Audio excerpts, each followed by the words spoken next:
But my family, they were all musical. We always had a piano in the house, you know. And Godfrey, when we went to Malta, he was only 6.5 years old. And my brother asked him, "What can you sing?" And Godfrey sang the aria from Aida on the piano with my brother playing.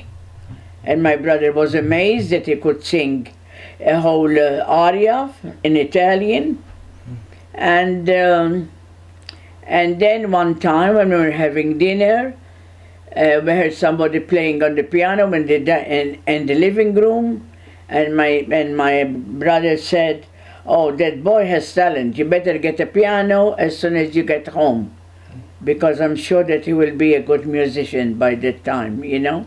He learned how to play the guitar on his own. No lessons? No lessons, as far as I know. Yeah, I can remember I had my M&E chord organ. I was playing some guitar, but had an M&E chord organ too, because one of the new songs that we had just learned, which was just out, was Midnight Confessions by the Grassroots. Yeah. So I had to do that organ part on there, which I figured out. How many people showed up at the VFW hall? Well, it was just my mother's club. Right. So it was a bunch of European ladies and their kids. And I remember it was my aunt. She was a British woman. And I remember her coming over to us and saying, "Can you turn it a little lower?" And I went, "What? Lower?" "Yeah, low. OFF." Well, I always remember that he always, I bought him the first guitar. It was a Tiger guitar, I remember, you know, from Gertz, you know. He wanted that guitar when he was going, you know, to school, to grammar school.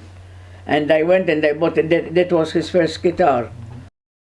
That was actually my house, 5524, where that boost thing is. So that was my window. At one point, the landlord gave us the last room, which he kept for his tools and stuff. When we first had the apartment, Right. Charged my mother an extra $5 a month and said, "You can have the last room."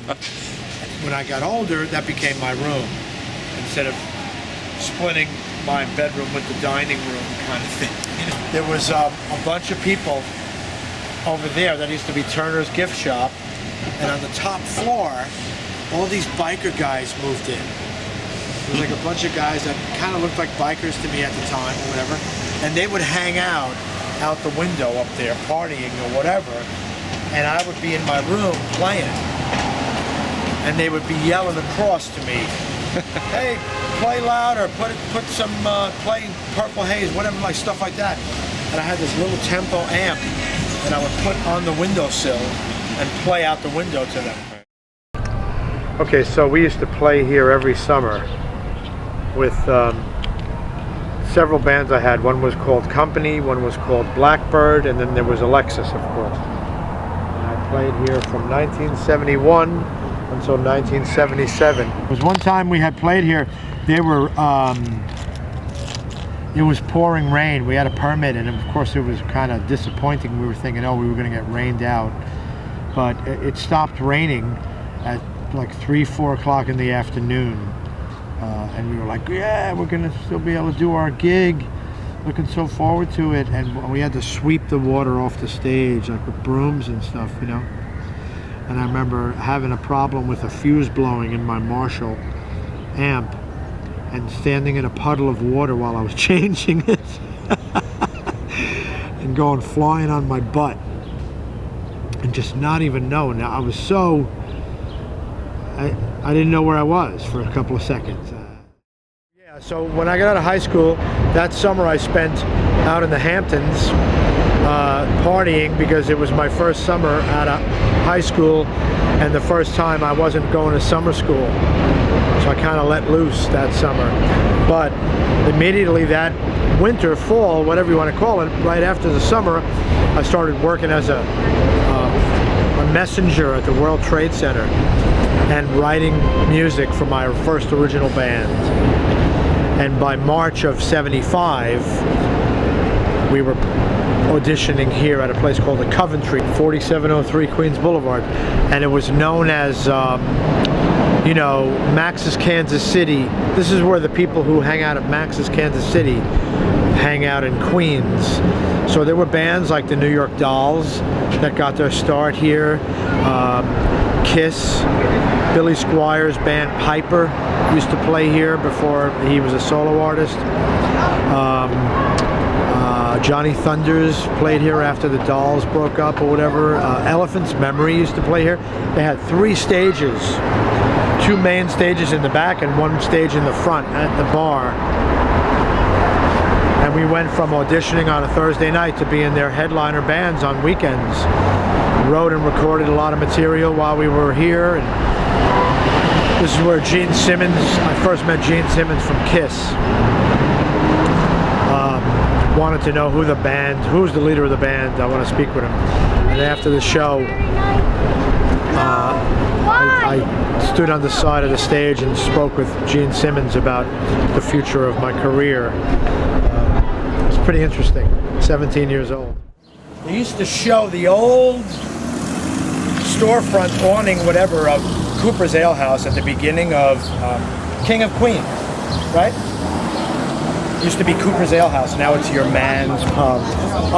We started playing here back in 1990, I would say. I was playing with Greg Gruber from Company G. We were playing this Irish bar circuit for, from 1988 we started playing this Irish bar circuit. I had just lost my job as a refrigerator delivery guy. Right. So I was really destroyed about that. And Greg said to me, hey, I need a guitar player. I play this Irish bar circuit. We play 5, 6, 7 nights a week. Sometimes even more than that. So I said, but I don't know your stuff. No, don't worry about it. Just show up and I'll call out a song, I'll call out a chord, and you start. But what had happened then was I had booked us a gig here, and Greg had a gig booked up in the Bronx at a place called the Black Thorn. And it was like, dude, just blow that gig off. Let's try a new place right here in the neighborhood instead of having to travel to the Bronx. And he wouldn't let go of that other gig. He was afraid. I was like, it was months away. Like, so that's where the band kind of separated. And me and Steve Murphy, the drummer, kind of got Bobby Held on bass and Benji King on keyboards, and then we started playing as a 4-piece band as There and Back. I played here with you with the new There and Back. Was it There and Back? The new There and Back. What was it? Was it There and Back? I think I did a couple of shows here with Godfrey as There and Back. Right. Once or twice early on. Which we didn't take that name from The Hobbit. We took it from the Jeff Beck album. Yeah. So you did play as There and Back over here, yeah. I was never a member of There and Back. I appeared a time or two by the grace of Godfrey. As a guest. Company G is somewhere between 10 and 30 years that this band has not played together. It was a Tuesday, I remember. It's somewhere in that span. A big round of applause, helping us out, volunteering their time, their talents. Let's hear for Company G.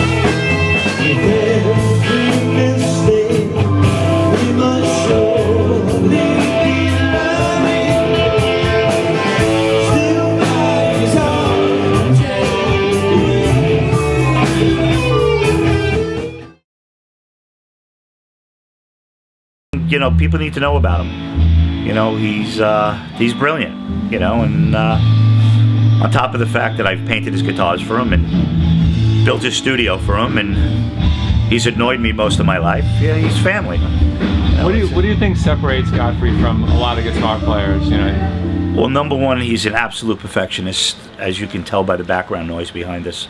That he'll go over the same 4 notes 7,000 times until he gets it correct. And he loves what he does. He would do this every night. Right. You know, he just loves it. How How many times have you seen him, you think? We're here 7 times. You've seen him here 7 times. Yeah, At this BB King's? yeah, this will be our 7th show here. Yeah, great. But we got to see him everywhere. Awesome. Why do you keep coming back? It just keeps getting better. Hard to believe because you think, you know, redundancy gets boring. And he just, every year it gets better. Godfrey does a acoustic set, cover set of various artists at this small bar/restaurant called The Other Place in Forest Hills. And Mike actually was the first one to take all of us there, and then we saw him at every chance we got and kind of took the idea and ran with it ourselves. And I don't want to say stole the idea, but we stole the idea. We did the same thing, but as a trio. So he kind of formed us as becoming, we've played music together, but taking that idea, he's what formed us together. Right. Yeah. And we also based our name off of it too. Right. We were actually here last year. Yeah. Almost to the date, possibly to the date. This could be our anniversary. Actually, yeah. And he was on stage and he was discussing a song, I think, Peaches and Regalia by Frank Zappa. And we liked the name Regalia, regal, like a king, royal.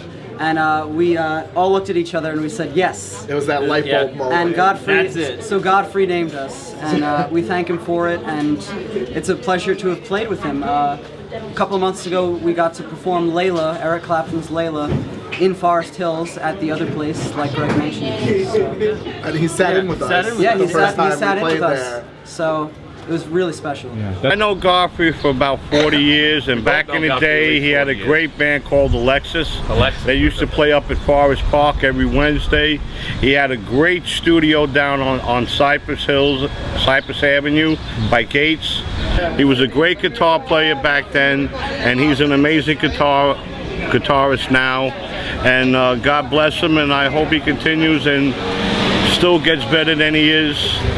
And just keep that music flowing. It's one of the greatest things in the world. I know him over 40 years now, and the music never stops. It's a great thing, and every time when you go to see him, it's a great feeling because he plays the songs true to what they are. He used to play in a band in my basement with my brother Richard, and my father didn't like them playing downstairs, so when he would come home, if they were downstairs, he would literally chase them out and run after them down the block.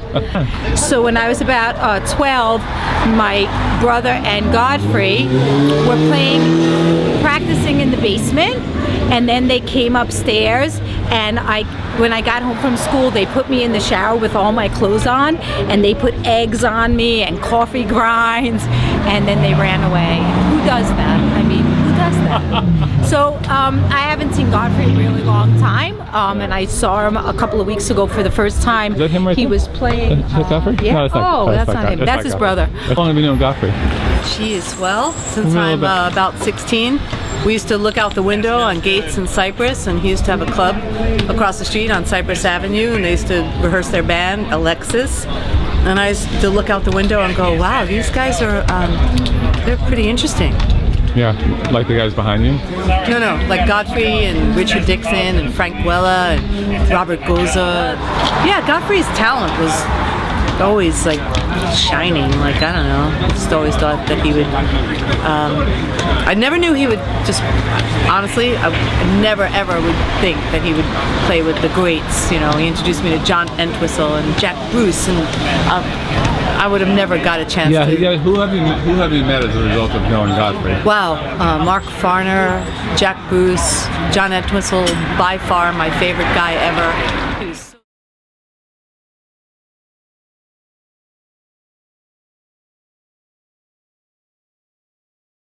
I just remember when we finally got a hold of Frank, we were able to get to him through his people and get word to him that we were looking for that, you know, that voice replacement bass player to round out our combo. Replacing who? We were replacing Charlie Gozer.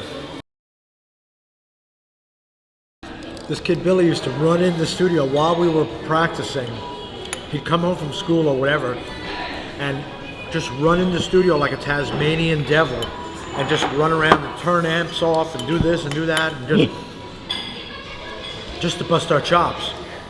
And then we'd try to catch him, you know, and he'd run out. We'd try to catch him.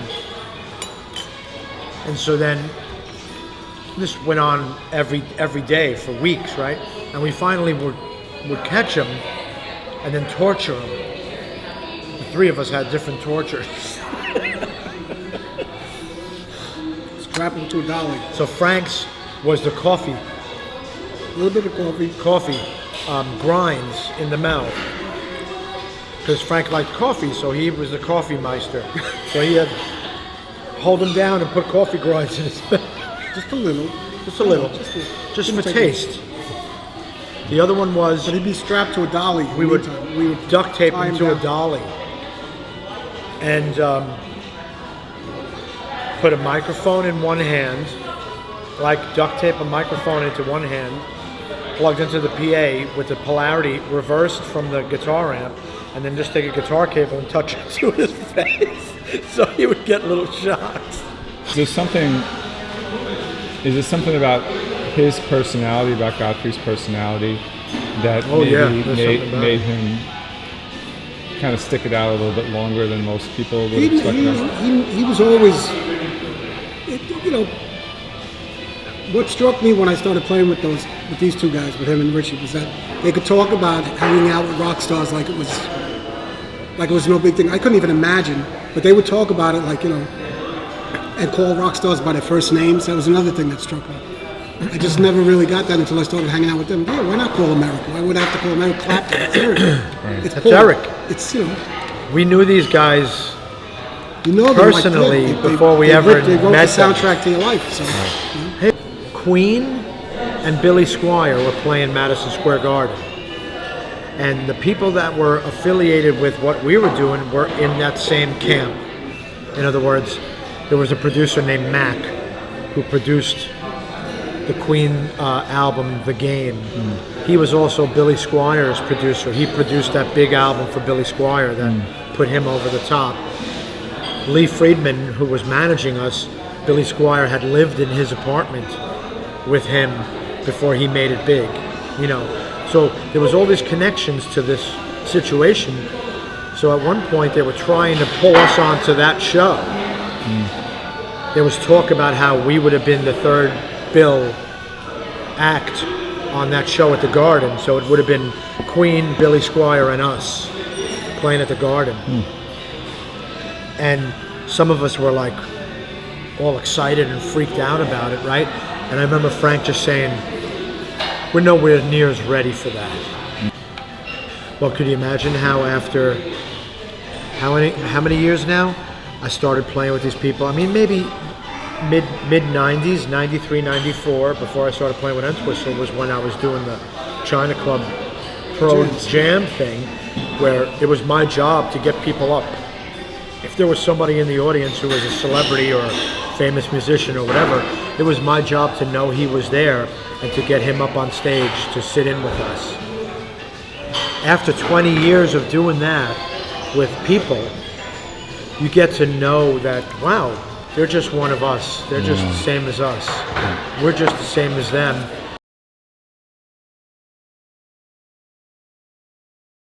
And how often are you talking to your dad about music and about? Almost every day. Every day you guys are talking about music? Yep. Awesome. So how good is he, do you think, is he? He's a god. He's the god. He's a guitar god. Yes. What influences your dad's playing, his musicianship had on you?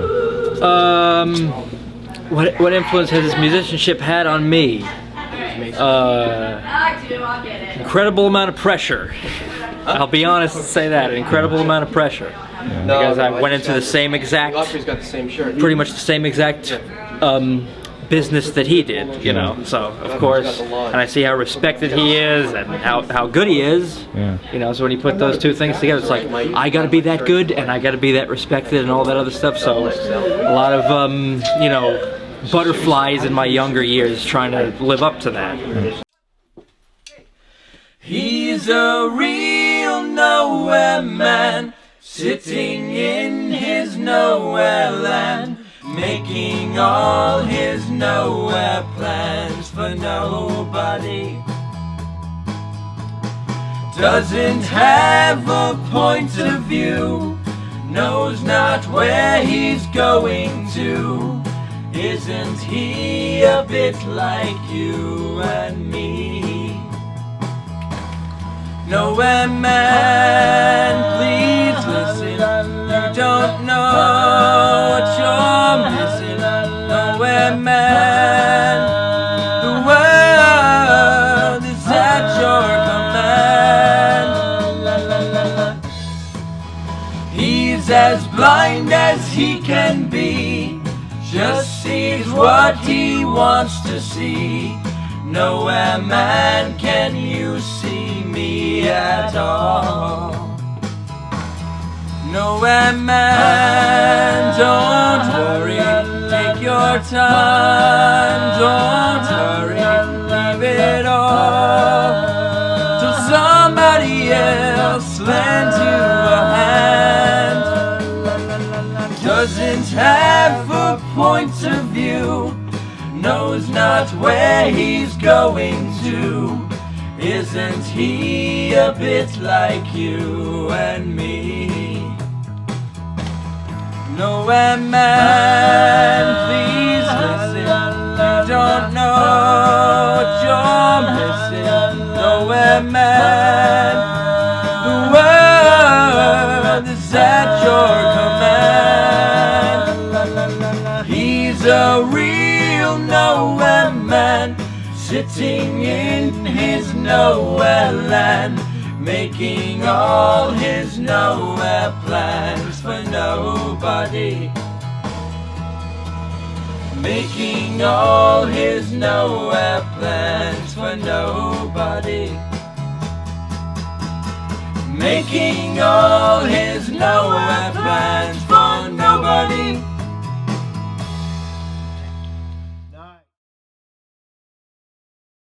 Oh, than the greatest love the world has known. This is the love I give to you alone. More than the greatest love the world has known. I forgot the words. I live to love you more and more, more than you ever know. My life to hold you so, my life will be incompletely waiting, sleeping, loving, weeping, longer than always. It's a long, long time, but far beyond will only you be mine. I know I never loved before, and for nothing but the stone. I forgot it. About a stone? Oh, the more I forgot it. I forgot the words. That was great. Girl. She used to sing that to me while she was doing the dishes.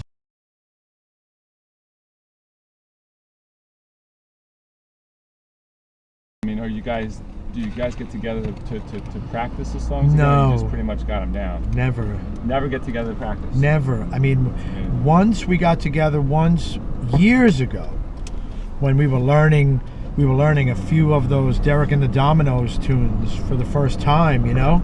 Yeah. And we did Any Day and a few of those ones. That took a little bit of work.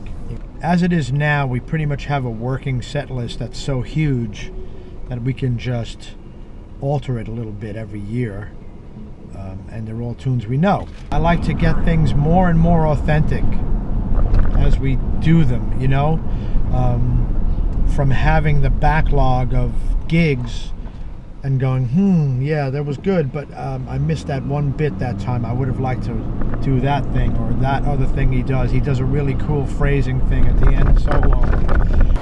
After the first tour I did with John Entwistle, yeah, that summer he went out with The Who, and I went delivering air conditioners. And when I got back on tour with him in the fall, he didn't believe me when I told him that. I went, next time I'll take video.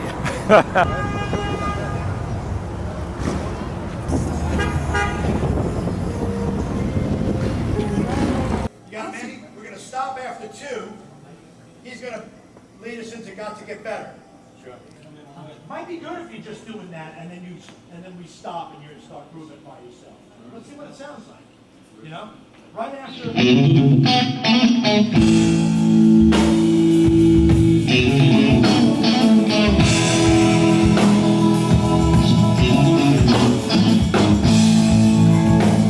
Well, you can come down to the bottom if you want. Because love comes over you. Love comes over you. You know, love comes over you. An octave of it. It might just sound fatter. It might sound really choiry, you know? I think the dynamics are going to do it, you know? Okay. Because you're going to sing them differently. You're going to sing them stronger. That's fine. You're going to ooh and ah a little bit, you know? And a couple of step outs? Yeah. Oh, we need a lot of oh. Yes, yeah. Not too many. Is it still? It is Easter and Passover weekend, so we're taking them to church tonight. Well, not good. I have a rasp in my voice. And it makes me sad for the lonely people. I walked that road for so long. Know that I'm one of the lucky people. Your love is making me strong. I need something that can't be brought up. I didn't know.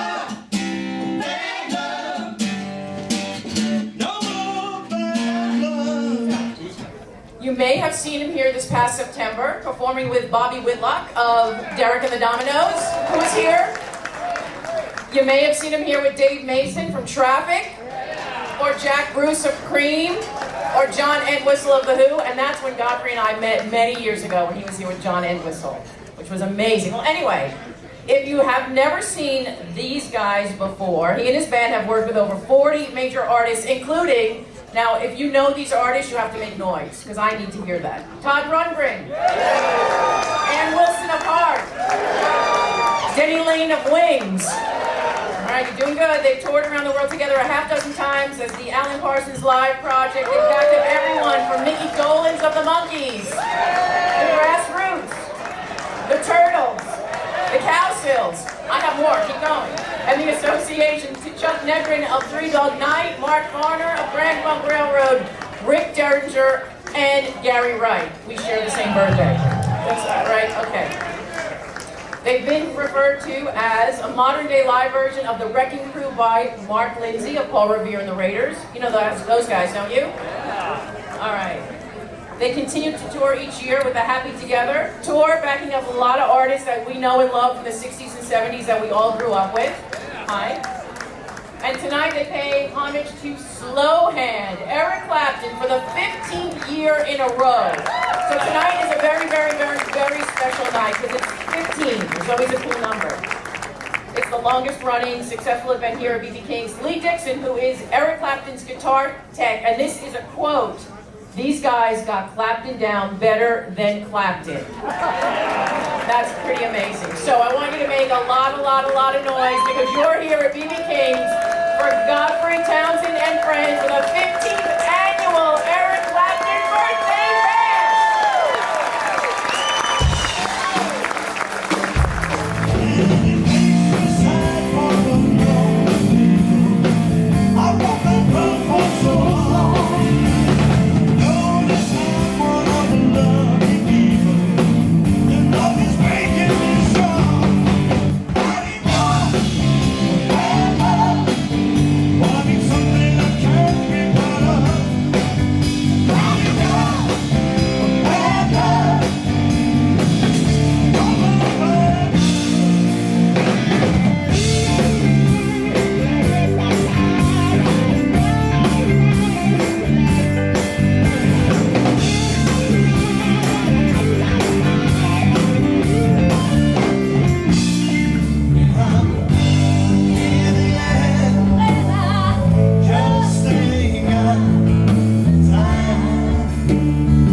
weeks ago, I went to the Fest for Beatle fans up in Westchester. And, I mean, one of the main reasons I went was because I wanted to meet Russ Titleman, who was going to be there as a special guest. And what's pretty funny is that I did a thing back in October when Jack Bruce passed away. They were celebrating May Pang's birthday at the Cutting Room. So they asked me, could you come down, because we're going to have bands playing all night, and could you come down and do a little Jack Bruce tribute thing, do some Cream stuff with a few people in there. So I did. I went down, and afterwards at the bar, I'm standing at the bar talking to friends, and Russ Titleman comes over to like pay me a compliment. And I didn't really know who he was, I didn't recognize him. Music was playing, so I didn't really hear him say his name, and so he was kind of like, hey, I'm Russ Titleman, and you play pretty good guitar there, or whatever, and I was just like, oh, yeah, thank you very much. So anyway, and then I went home and like Googled, and they went, that was Russ Titleman. I went, Russ Titleman? Googled, and I went, oh, no. He produced the Journeyman album, he produced the MTV Unplugged album, he produced 24 Nights, he produced From the Cradle, George Harrison's album with Blow Away, Steve Winwood Back in the High Life album. So, needless to say, I had to run to Beatlefest and like go, I'm really sorry, but we got along really well. And he was going to try to come tonight. He was giving a lecture at the Queen's Library, but he wanted to come to the show tonight. So maybe he's here, maybe he's not, maybe he's being really kind of cool and whatever, but... So we have kind of a musical family thing going on. We're going to put a band together called Sons of God.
First time you saw the Clapton show?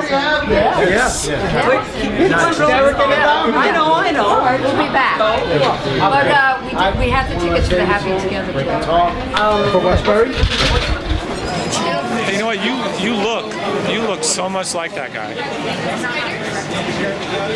Right? I could pass for him. You could pass for him. Look at this.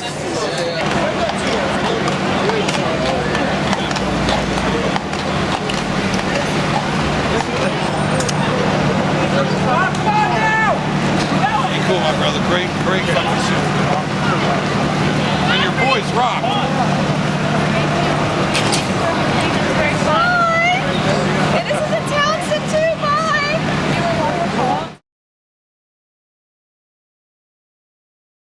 I think Godfrey has a really positive energy, and so working with him has made this not really feel like work. He's made it a lot of fun, and he also has taught me how to make the division between having fun when you're not working and working hard when it's actually time to get down to business. I've been playing guitar since I was 2nd grade, so looking at him and seeing everything that he's accomplished, makes me just encourage me to practice more. You know, to have that routine of practicing, because I know he played piano and then moved on to guitar, so just that encouragement and practice makes perfect, and you get to where you want to be when you practice.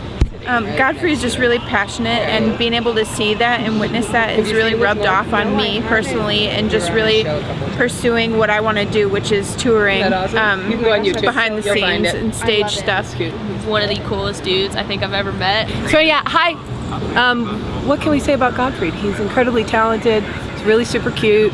He's a great leader. You know, he's an even keel guy. He's in touch with the universe, which I actually really like. We know that every night we get on stage, we're going to have a band behind us that's going to kick butt. Can I say butt? You could say whatever you want. Can I say kick ass? You can say that. I can say that? Holy crap. Yeah. It's 2015. Oh, it's 2015, yeah. Kick dog snot. That's what Godfrey does every night, and the boys. With Stevie and Manny and our pal Greg. What a great band, and it's effortless to play with them, and there's a lot of energy, and we love it, and we'll do it again in about 2 weeks. It's going to be dandy. We did the 2011 Happy Together tour, and so that's where we met. In fact, I drove up to Godfrey's house before the tour and rehearsed with all the guys in the band. And then at the end of that tour, like 2 days after, our lead guy at that time, Larry Ramos, who is Dell's brother, had a heart attack. And so that was the end of the road for him for a while. And we had things booked. So our agent suggested, well, why don't you, you just worked with Godfrey, he knows a lot of your stuff, why don't you call Godfrey? We did. Godfrey came in and replaced Larry for about 6 concerts, I think, and it was just marvelous. He's such a cool guy, and he learns so fast. We just had a great time with him, and I've been looking forward to this because I knew Godfrey was going to be on it. I'm dying to go to one of his shows at BB King when he does the Eric Clapton thing. Yeah. I'm dying to see that.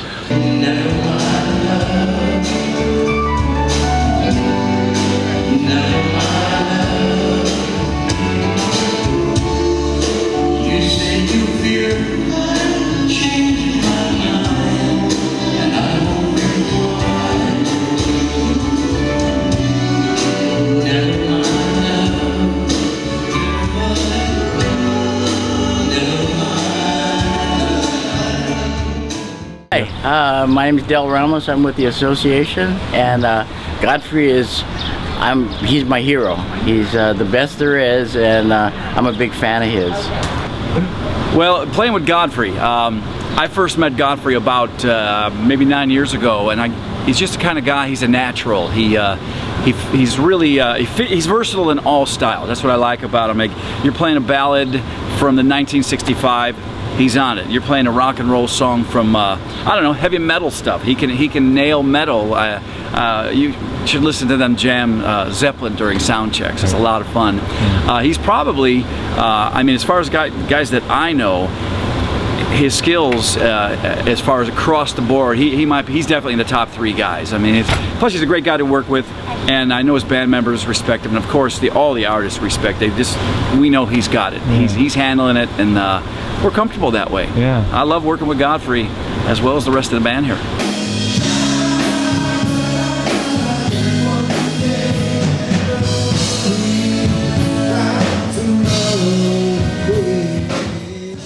Okay, the name alone. I mean, the only thing missing from Godfrey Townsend's name is the word "Sir" in front of it.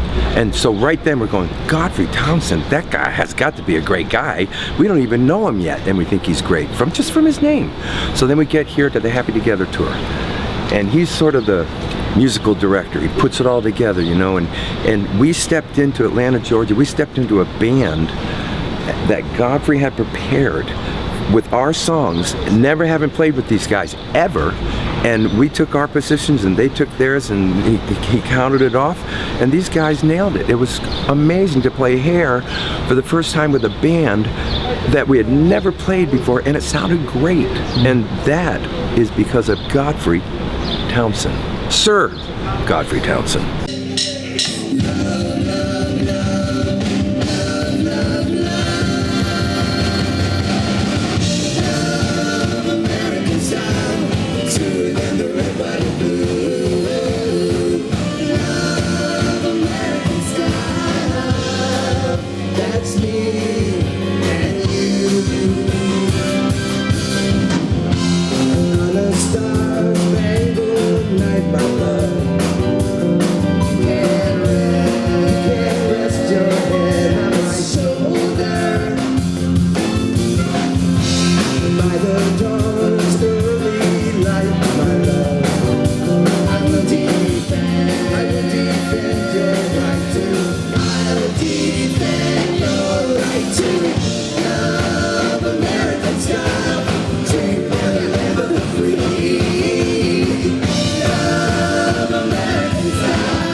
On the lead guitar, he is the leader of the group, puts all the music together every summer, painstakingly making sure we get every lick in place that we can. And he is a magnificent leader of our band, and I want you to welcome the great Godfrey Townsend. Godfrey Townsend.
I rebuilt.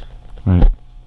It's like a recreation, a replica of the guitar that I got when I graduated high school. My mother got for me out of Alex's Music on 48th Street. Sal Caruso and Lenny Campanelli were working in there. And it was used, but it was a 1962 Inca silver Fender Stratocaster with a rosewood neck and a tremolo arm. And it was $340 used. So it was 12 years old at the time. The buckle rash, right, on the back and everything, it was already starting to come. And of course, me being 17 years old, thinking, oh, this is, you know, a beat up looking guitar. I want a nice looking guitar. And Sal Caruso actually stripped off the paint and painted it black for me.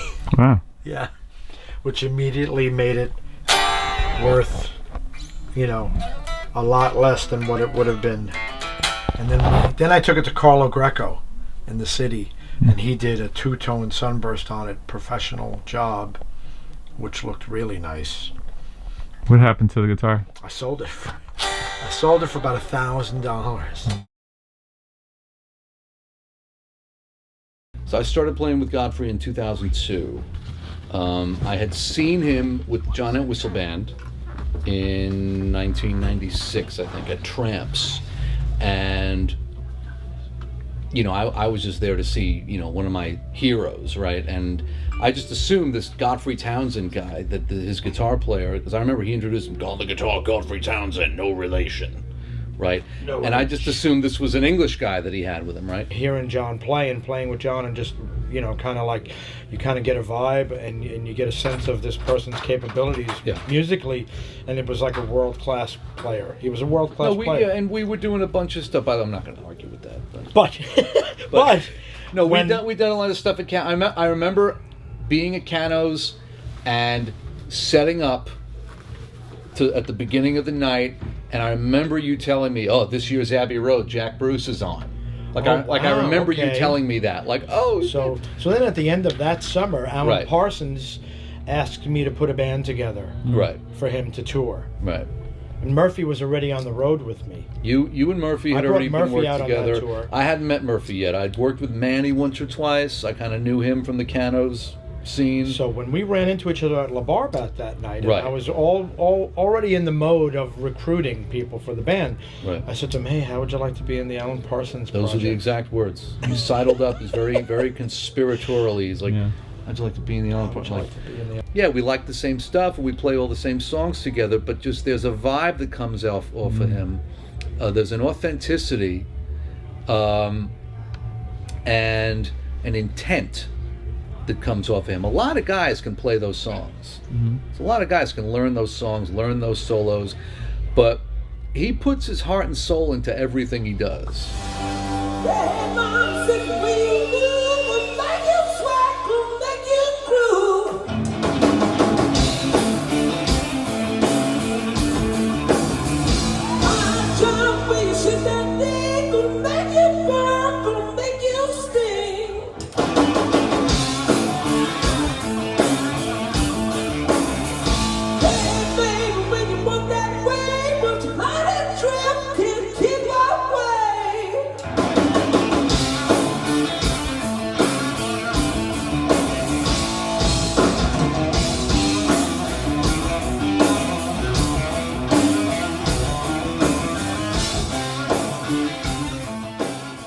Not long after I met him, he presented me with situations that took me, you know, out of playing small little gigs on Long Island to small and big gigs around the world. I mean, you know, with different groups. So, With other groups? Huh? With what groups? We had done at first Alan Parsons, I suppose. Alan Parsons project. Yeah. You travel the world. Yeah. Yeah. Lots of places. And you guys seem to be able to just get up there and do it without like a ton of practice or even getting together. How does that happen? I think a combination of a couple of things. We're all just good on our instruments. We're all just really good. I mean, I'm not saying that about me. We're all really good